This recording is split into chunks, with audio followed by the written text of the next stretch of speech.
Hey everybody, what's going on? I'm Angela Santoro and this is Delmarva Sports Insider. Now it may look a little lonely up here on the desk, but that's because our very own Spencer Tillis and Trayvon Miles are out on assignment tonight, but don't worry, we will be getting updates from them throughout the show to keep you guys updated on the latest high school state tournament action going on around Delmarva. We have such a great show in store for you tonight, so join me for the next half hour as we take a dive into the world of high school, college, and professional sports. And one of our high school football teams is still perfect on the season.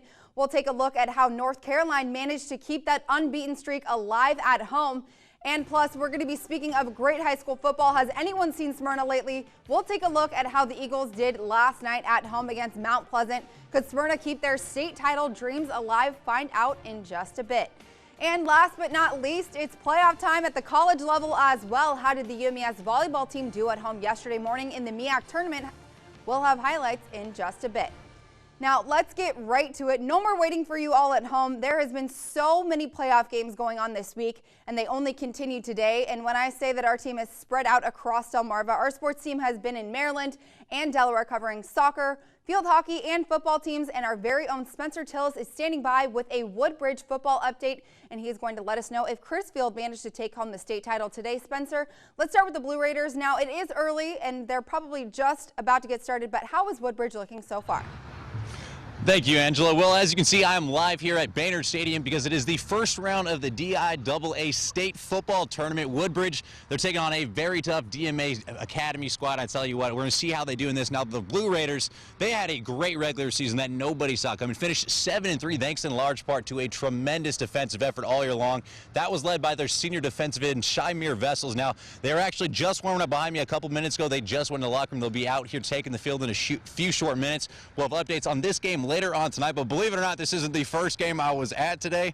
I was over in Baltimore earlier this afternoon for the state championship game for the Crisfield boys soccer team. They were back in the title game for the first time since 1977, and they had a very tough matchup though as they were taking on North Carroll. Now let me tell you what, Crabber Nation definitely came out ready to go for this one. Fired up early on, but the team would get tested.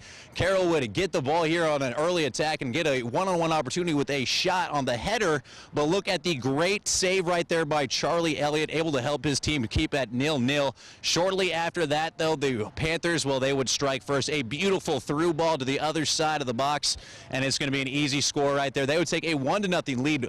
Tough first half for the Crabbers. They were actually unable to get a shot on goal as they went to halftime down 1-0. Second half, the Panthers still on the attack. Another one-on-one opportunity here against Kerrigan, but the senior coming up clutch in the goal right there. A beautiful save as he keeps his team within one. Shortly after that, though, you're going to see this get an opportunity on a free kick just outside the box for Crisfield, and it's going to be a beautiful through ball right here by Emily. He's going to find his other senior right here who's going to have a good opportunity. That's Johnny Taylor, but he can't quite get a good foot on it. It's going to go wide of the goal. They're still down one, under 15 minutes to go, and then the Panthers would have an opportunity again, a one-on-one opportunity, and they get taken down in the box. That gives them a PK this time. Elliott unable to stop that one. They go down 2-0, but a testament to this team's heart. They did not give up from there. Just a few minutes after that, you're going to see them get on the board right here after another beautiful strike right there from Charlie. He sinks it into the back of the net for Emily, able to come through for the senior right there. Got his team within one, but unfortunately that would be as close as they get. Time would run out, and Crisfield's dramatic season would come to an end as they ended up dropping that thing 3-1 the final. Here's their head coach after the game.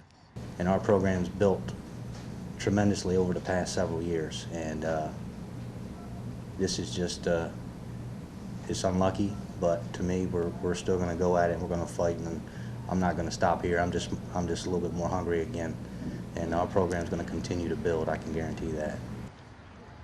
Still, like you said, I mean, a tremendous season. The program's definitely on the come up right now. They had a great run at it all the way, like I said, first time since 1977 that they got to the state title game.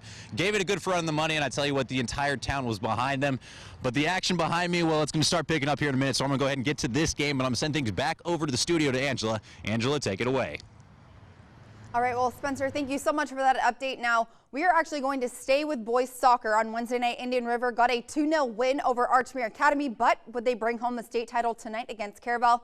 Now, this game is still going on. I just heard from Trayvon Miles, who is at the game right now. It's in probably the 80th minute, and Indian River is looking to hold on for the win. They have a 1-0 lead right at half, and that was from Oscar Cruz, who scored a goal. They've continued to hold on to that 1-0 lead, and hopefully they can hold on, but we'll let you know later tonight. Now, speaking of state titles, there was another game that Mr. Trayvon Miles was at tonight, a rematch of the Henlopen's title game between Cape Henlopen and Del Mar.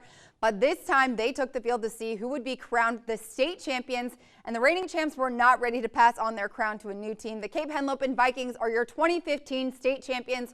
For the 5th straight year, Cape got the win 3-1 over Del Mar. We'll have highlights later tonight of both the soccer and field hockey games.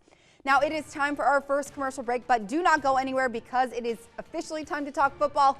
We are in the midst of Delaware and Maryland football state tournaments. We will have highlights when we return. Keep it right here.